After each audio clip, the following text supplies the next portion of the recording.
او مش بکمای عبدالباعث پهلوان دی بدخشان دی ولایت دی استاذ توپ دی زوانان و دی استاذ توپ میدان تا شراغلست. با استقبال هر دو پهلوان یک تکبیر بلند عمری ایجاد فرمایید. نعره تکبیر.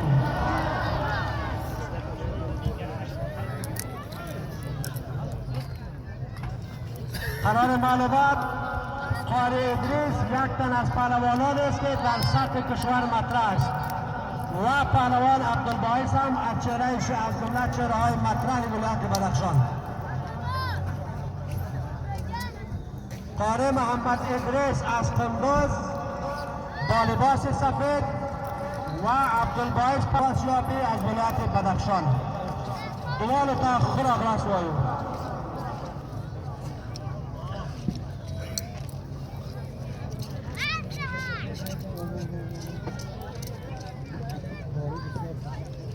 قاری ادریس پهلوان از ولایت قندوز عضو تیم ملی افغانستان.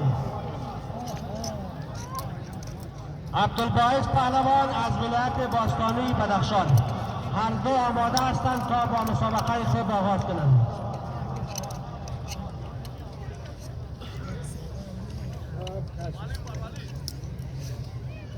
پهلوان عبدالباعث از بدخشان و قاری محمد ادریس عضو تیم ملی افغانستان از ولایت قندوز.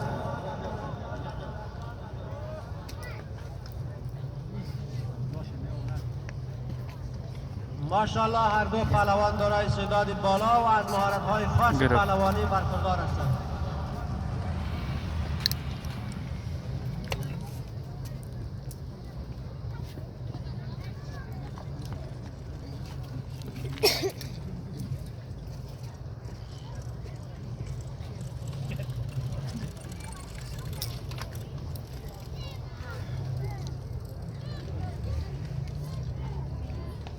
ماشاءالله ماشاءالله پهلوان باعث از ولایت بدخشان و قاری ادریس از ولایت قندوز.